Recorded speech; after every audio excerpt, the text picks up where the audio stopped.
cabai itu. Ukur. Ada yang kurang paham ukur. Ya itu senengannya masing-masing ya, masing-masing. Cuman kalau di acara habaib itu ciri khasnya biasanya ada ukurnya. Ya, itu tadi Ibu Muslihah. Ya betul Muslihah ya. Muslihah tadi Pak pengen tahu fadilahnya Bu. Ya zaman dulu tuh belum ada Stella. Tahu Stella? Ruangan belum ada. Nah zaman Rasulullah itu pakainya kayu gaharu itu rud ya, kayu rud itu kayu gaharu itu dibakar pakai bara api ya. Terus baunya itu satu ruangan untuk pakaian juga ceket melekat gitu. Nah jadi itu juga ada dalilnya. Tapi kalau nggak suka pusingnya nggak apa-apa, maksudnya itu kan selera gitu kan ya, selera ya lama-kelamaan insya Allah nggak pusing. Udah. Itu ciri khas di acaranya habaib biasanya ada khulbah. Kalau saya lebih senang yang kayu daripada yang bubuk. Kalau bubuk itu kadang di mata pedes, saya kadang kayak orang nangis gitu ya. Kalau pakai yang bubuk itu ya, karena juga terakhirnya baunya itu gosong kalau yang bubuk. Jadi saya lebih suka yang kayu tapi yang asli. Kalau kayu yang buatan juga, yang palsu juga pedes sama. Jadi yang asli. Dulu yang dipakai Rasulullah itu yang asli. Kalau Anda umroh, amin. Haji. Gratis. Kalau amin ini telah bayar. Itu di Masjidil Haram, di Masjid Nabawi, itu Anda pasti melihat orang pengurus masjidnya tuh, marbot masjidnya itu bawa kayak tempat mabkhoroh. Pemakkhoroh itu Indonesianya ya. Tempat yang buat itu loh, buat bakar, buat naruh arengnya dulu, apinya dulu. Nah itu besar, terus pakai kayu untuk itu kayu gaharu itu mahal. Itu 1 kilonya bisa 500 juta. Bisa 200 juta, ada yang 50 juta, macam-macam, ada yang 15 juta, macam-macam 1 kilonya itu. Dibakar untuk Masjid Nabawi, untuk Masjidil Haram, untuk pengharum. Makanya kalau masuk Masjid Nabawi, gak ada Stella. Dia cari Stella, gak ada. Yang sut itu gak ada. Kalau di kamar mandi ada, tapi kalau di masjidnya gak ada. Terus pakai apa kok bisa wangi banget? Itu. Yang mahal itu 500 juta, kayu gaharu tadi. Kalau mau beli mahal. Saya izin bertanya, maaf ya, saya baca ya. Nah, ini waktunya mepet sih. Jadi ini tak jawab kabeh ini tak akan bisa jawab. Cuman ya waktunya terbatas ini. Izin bertanya, jenis kesalahan atau maksiat yang seperti apa yang wajib dihindari agar Allah tidak mencabut nikmat hidayah dan mahabbah pada Rasulullah Shallallahu Alaihi Wasallam. Maksiat itu ada 2 macam. Ada dosa kecil, ada dosa besar. Dosa besar seperti apa? Zina, LGBT,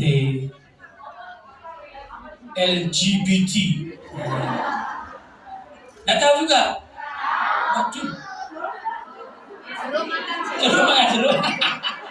Iya. Jeruk makan jeruk ya. Eskui lah pokoknya lah ya. Nanti tanya temannya. Membunuh, kemudian mencuri, korupsi, dosa-dosa besar ya. Dosa-dosa besar. Nah, ada dosa kecil. Saya seperti ngelirik yang bukan mahramnya di. Ya kalau ini pengajian.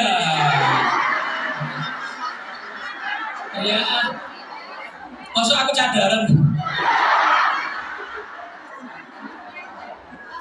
Ya ini di belakang saya. Ngelirik aku. Aku nengguri aku. Iya. Ya, dosa kecil. Ya seperti Sampai misalnya ini kelihatan di FYP TikTok, ya, kelihatan yang bukan mahramnya, nah itu dosa-dosa kecil. Nah, kalau dosa kecil itu dengan Anda berwudu gugur, dengan Anda sholat gugur, ya, dengan Anda ke masjid iktikaf gugur, Anda istighfar gugur, itu dosa kecil. Jadi gugurnya itu insya Allah cepat kalau dosa kecil, asal tidak meremehkan. Karena meremehkan dosa kecil jadi besar. Meremehkan dosa kecil jadi besar. Nah, terus dosa besar gimana, Beb? Kalau dosa besar nggak bisa diampuni dengan hanya wudhu dan sholat, nggak bisa. Harus taubatan nasuha, taubat khusus. Secara khusus Anda kepada Allah menghadap, madhep kiblat, itu Anda angkat tangan dan Anda minta ampun atas dosa Anda itu. Itu baru diampuni dosanya. Paham ya? Nah, jadi itu khusus dosa besar harus secara khusus. Nggak main-main dosa besar itu. Tapi apa Allah mengampuni dosa saya? Yakin diampuni. Yang berat itu bukan dosa sama Allah, ibu-ibu. Enggak semuanya. Yang sama manusia. Itu yang berat. Karena kalau urusan sama Allah itu mabniun alal musamahah, kata ulama. Pasti dimaafkan. Karena Allah itu afu. Allah itu ghafur. Allah itu ghaffar, ya kan? Tapi nggak ada manusia afuun rohim, ghafurur rohim, nggak ada manusia begitu. Manusia mungkin sekali salah, ya. Dua, oke lah. Tiga, loh. Ya, terus, no. Ya. Tuman. Nah, mulai ya kan susah. Kadang-kadang sudah memaafkan aja masih ada bekas karena sakitnya tuding. Ya enggak? Masih ada bekas, kadang-kadang susah untuk menghilangkan bekas itu kadang-kadang. Ya enggak? Nah, yang berat itu dosa sama manusia. Makanya Allah dan Rasulullah selalu mengingatkan, hati-hati dosa sama manusia, hati-hati hablum minan nas, hubungan sama manusia. Ya, harus kita minta maaf, minta ridho. Kalau punya utang, minta maaf apa disaur? Dibayar, bukan minta maaf, maaf ya enggak bisa bayar ya. Dibayar. Kalau belum bisa bayar, minta waktu, jangan malah diblok WA-nya. Gak teko. Wong Indonesia yang di sini insya Allah saya yakin orang baik-baik. Kalau belum baik, OTW baik. Ya insya Allah. Saya insya Allah orang Islam baik-baik insya Allah. Ya. Pokoknya saya mengingatkan diri saya juga bukan orang suci, saya juga bukan orang baik-baik, saya juga orang yang penuh dosa. Jadi saya mengingatkan diri saya dan mengingatkan Anda semuanya, ayo kita perbaiki hubungan dengan manusia. Ya, berhubungan dengan manusia. Hubungan dengan Allah, insya Allah diampuni. Pasti, bukan insya Allah lagi. Kalau saya manusia ini yang repot ini. Soalnya kadang susah mau minta maaf. Ya kalau nomornya saya ganti, bingung. Ya kan? Cari Instagramnya enggak ada, Facebooknya enggak ada, TikToknya enggak ada. Bingung. Aduh, kepriwe ya. Bingung gimana ini caranya. Bingung. Makanya jangan sampai punya kesalahan sama manusia. Saya kasih cerita terakhir. Ini masih boleh cerita?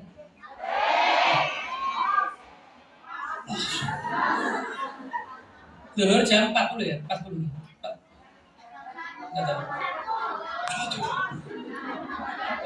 Masa jam 1?